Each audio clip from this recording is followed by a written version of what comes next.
Chapter 12.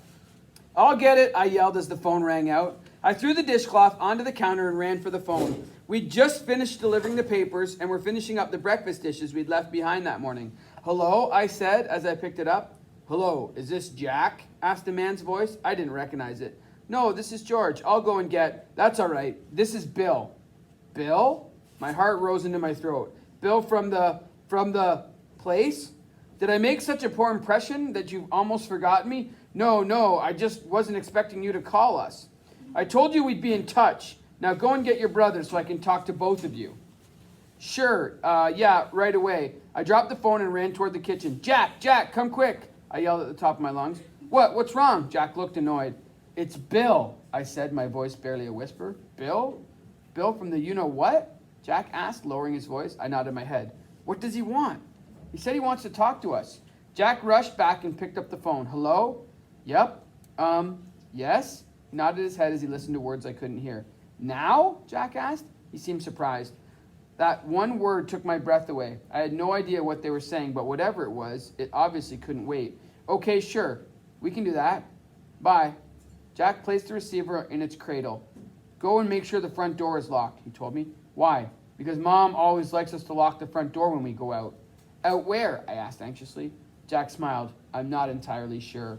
But, we're going out to the highway and we're going to get picked up. By who? I demanded. Bill, or somebody he's sending to get us. Now go and check the door and let's get going. But what about the kitchen? We haven't finished cleaning up yet. You can finish the kitchen if you want, Jack said, and I'll go without you. I don't know what good a little crybaby like you could do anyway, he paused. You coming or what? I'm coming. I ran and checked the front door. It was locked. I heard the side door slam and raced through the house to catch up with Jack. He was already outside and halfway up to the road. I chased after him, slowing to a walk when I finally came up beside him. Did he say anything more? I asked. Sure. What else? He said, goodbye. Could you get serious? Did he say anything else about what we're doing? Nothing except get to the highway and walk. We cut through the vacant lot and took the path coming out on the shoulder of the highway. A car whizzed by, followed by a swirl of dust. There were two more cars behind that one, and another coming in the opposite direction. None of them looked like the one that had dropped us off the other night. Which way do we walk? I asked. He didn't say. Let's just walk toward the camp.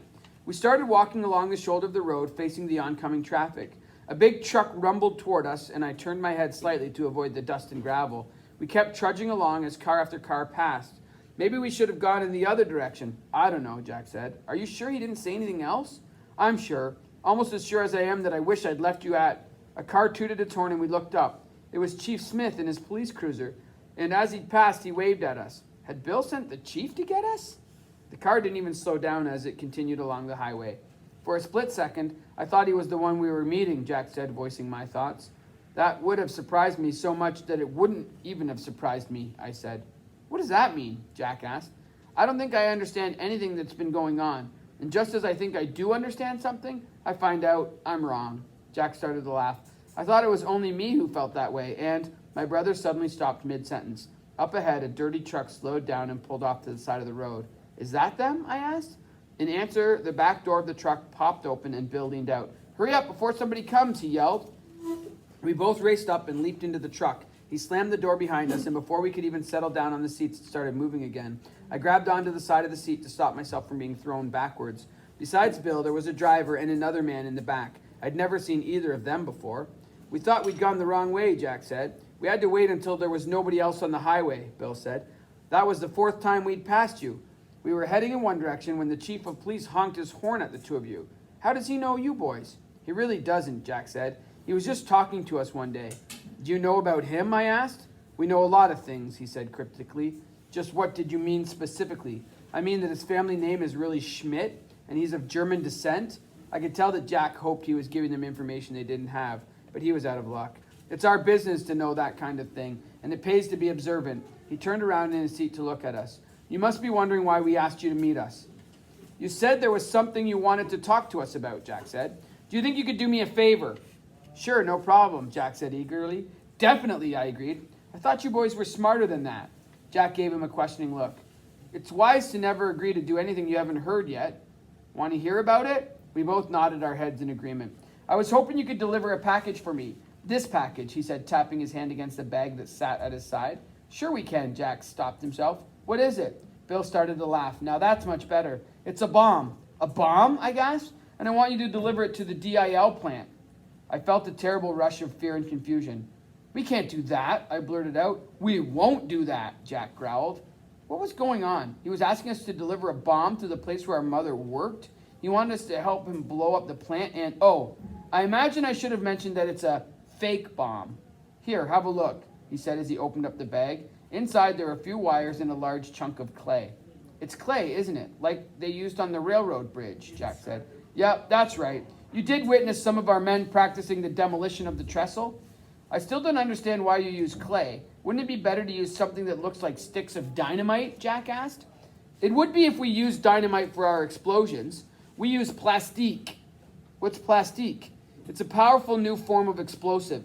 It resembles modeling clay. If a package of plastique as big as this hunk of clay were to explode, it would create a crater in this road over 30 feet wide. And while pieces of this car would be flung in all directions for hundreds of feet, all that would remain of us would be a watery vapor rising into the air. They would not be able to determine how many people had been in this vehicle at the time of detonation. Wow, I said softly under my breath.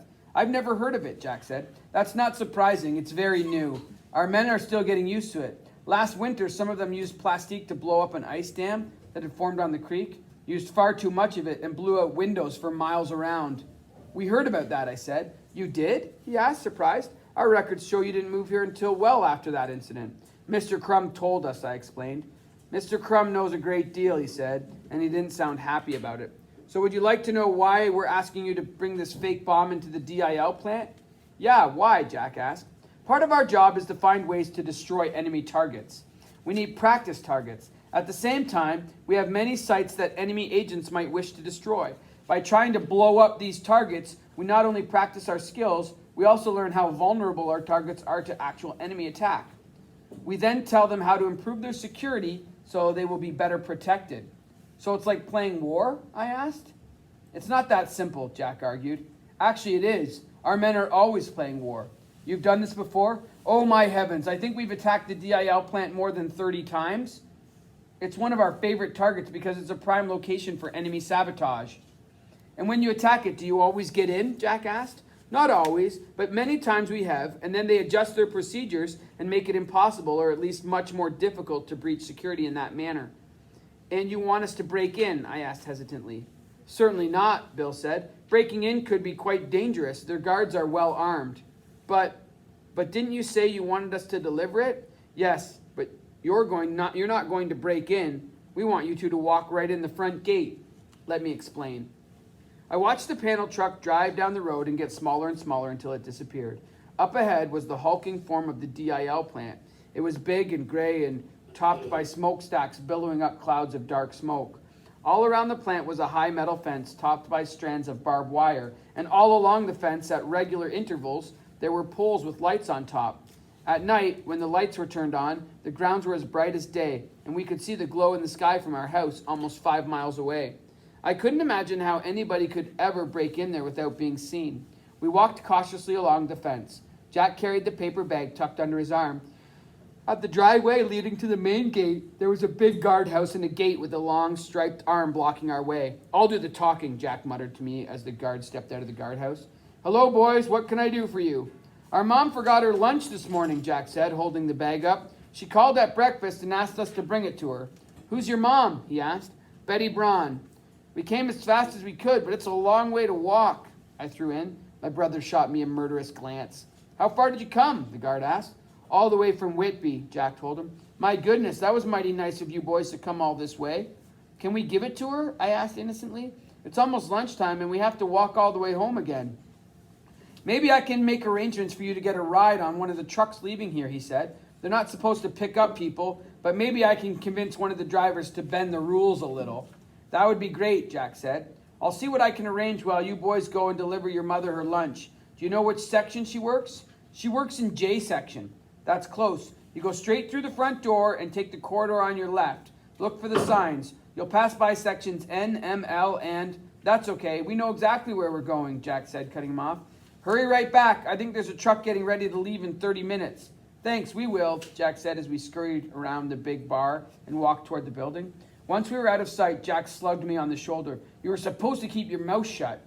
Yeah, but it worked, just like Bill said it would, I said under my breath, wincing a little. He didn't even look in the bag, Jack agreed. But what if he had?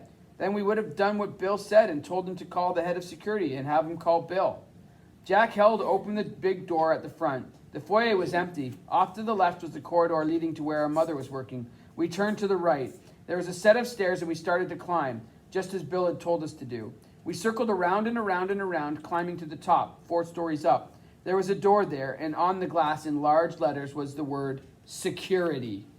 Jack knocked loudly. The sound echoed down the stairwell. He knocked again. Hold on, called out a voice. I took a deep breath. The door opened and a large man dressed in a suit stood there. He looked surprised to see us. Are you Mr. Granger? Jack asked. Yes, I am, and who are you two? We've got a delivery for you, Jack said. He went to take the bag from Jack, but Jack pulled it away. First, you have to read this. He handed the man a letter. After he'd opened the envelope, he looked at us wide-eyed. He held the letter on an angle, and I could see that written on it was one word in large print. It simply said, kaboom. I don't understand. He looked up in confusion. Is this some sort of joke? Bill said you'd understand, Jack said as he finally handed him the bag.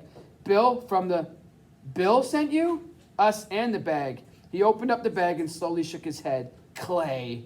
But it could have been something else, Jack pointed out. And you were able to sneak in here with this? Not really sneak. We just walked in the front gate. We told the guard that we were bringing our mother her lunch because she forgot it. Your mother works here? Mr. Granger asked. I nodded. I didn't see this one coming. Kids bringing in a fake bomb? I have to hand it to Bill. Nobody is more creative in figuring out how to destroy this place. The man is a genius. Thank goodness he trains agents for our side. Thanks to him and the efforts of the other agencies trained, I've been able to tighten up security in more than a dozen ways.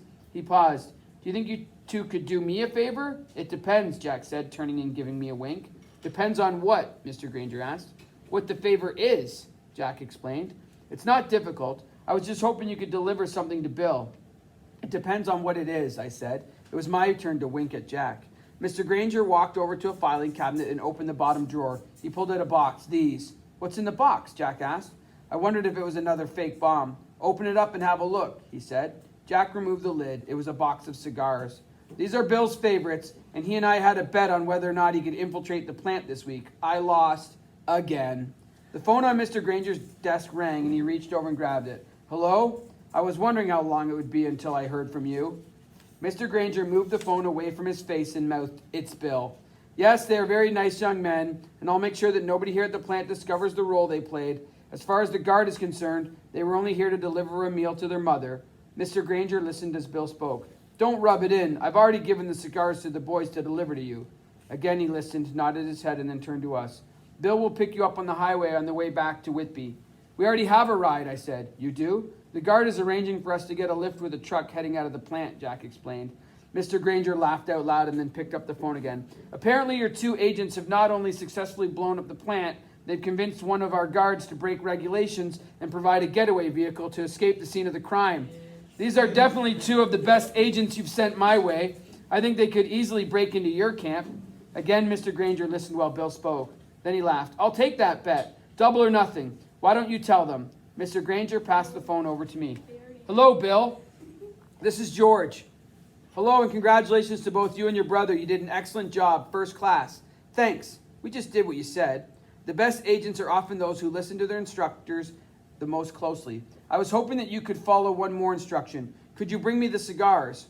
We already have a ride home, but maybe it doesn't have to be today. Anytime within the next few days would be fine. I'd like you and your brother to deliver them right here to the camp. Is there a front gate we should go to, like here at the plant, I asked? There is a front gate, but if you go there, you'll never get in. Why won't we? Because nobody is allowed through the front gate without official clearance.